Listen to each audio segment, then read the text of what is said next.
meaning that he dipped, and I was looking for the left hook. He threw the right hand. I was surprised about that. No intimidation factor here whatsoever.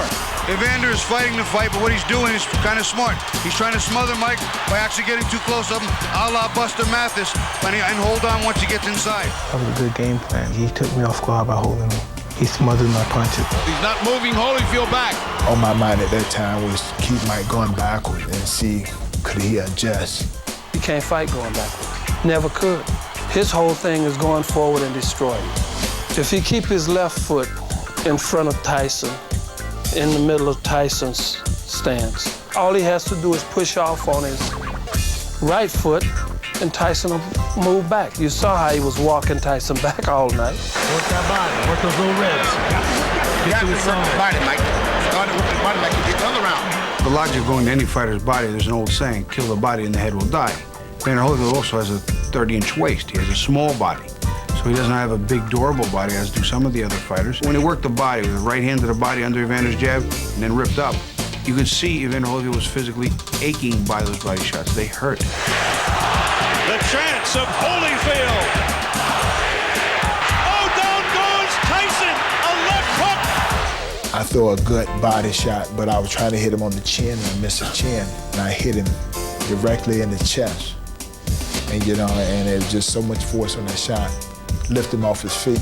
Mike was caught squared up and was hit square in the chest. And anytime you're squared up, you're off balance as far as a boxing stance is concerned. What Don Turner means by squaring up is that Mike Tyson no longer has one foot behind the other in a good, strong stance. His feet are side by side and therefore squared up. He has less leverage because his feet are together now. He's much more easily moved.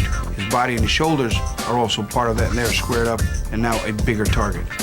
I don't know. I just kept fighting, hopefully that something may happen. I know I wasn't in good condition, but I know anything can happen in my situation. Holyfield's unloading now. He's taking a shot. He's going for it. Oh, Tyson's in trouble. Holyfield smothers Tyson. Looking to put Tyson down and end the fight. Tyson in dire trouble. He's saved by the bell. Mike is out on his feet. When he stood up, I could look at his eyes and knew that he was out. And when he came out, I knew the first thing Mike was going to do, throw the big right hand. And I got out there, first thing he threw, the right hand. We clinched. But I knew that when I pushed Mike back, if you look at his leg was wobbly. It was almost like, I hit him with a shot and I just only pushed him. He didn't have the leg. I knew all I had to do was jab it and step back from it and get him to come forward on the wobbly leg. Holyfield continues to dig in. A left hook to the head. He's got Tyson in trouble. Tyson's ready to go. A straight right hand. The chopper stops the fight, and Holyfield has won. I can't believe what I'm seeing. It's the most unbelievable thing I've ever been privileged to witness.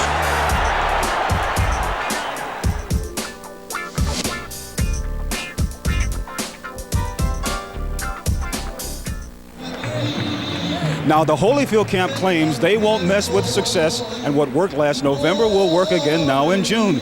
Team Tyson has admitted the changes needed to be made.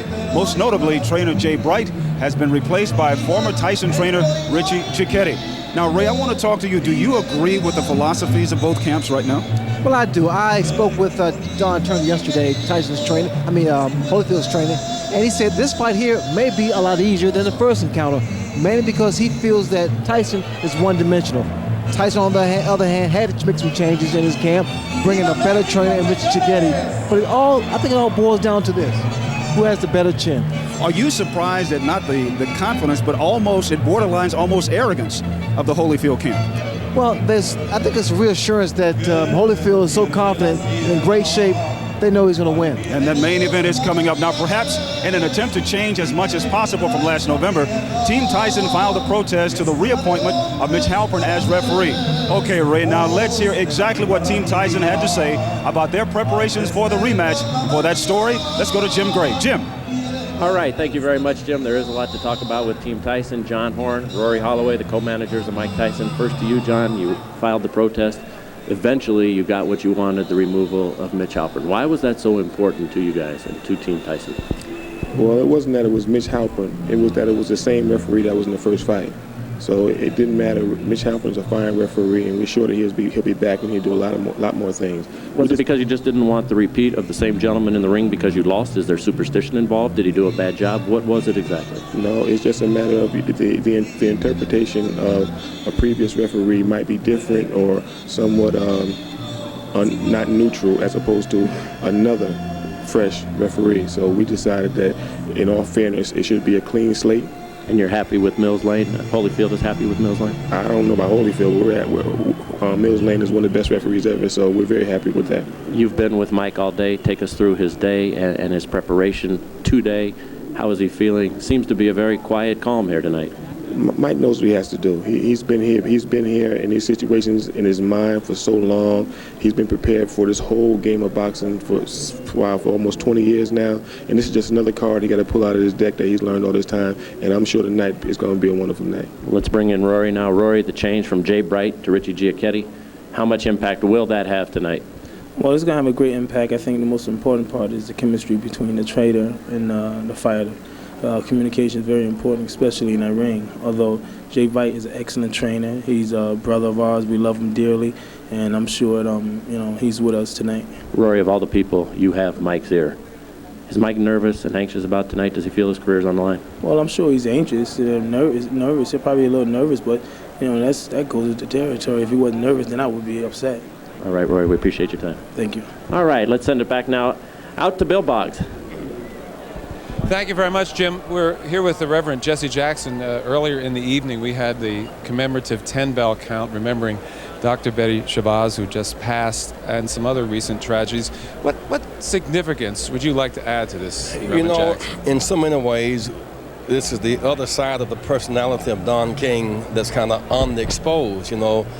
Don has been married to one woman for 40 years, has children, grandchildren, and very sensitive to the violence and wants to do something about ending the violence. And so the death of Betty Shabazz in such a violent way, a kind of crown jewel of a person, has touched all of us deeply. She'll be commemorated in New York tomorrow. Bill Cosby's son, Ennis, the young. Senseless highway, random harm. Right, the young and the innocent, and Jonathan Levin. Another case of a teacher whose love and whose care just became infectious, and it touched on in a very special way. At the last big fight, Tupac Shakur was here, and Notorious Big were here, and these talented young artists are gone now. And so Don wanted to inject into this great secular event with all of this focus here on fighting and monies and stars and secular, the sacred. And so I thought it was just so appropriate to appeal to the artists who are here, the writers who are here, the rich, the famous, the powerful. We must all join to build bridges and to heal the breach and stop the violence. Well put. Thank you, Reverend Jesse Jackson. Well, I want to thank you for giving us a chance to share. But again, I think that it says something very special about Don King, putting this emphasis even on a night like this. Thanks, Jesse. Thank you very much. Back to Steve Albert at ringside.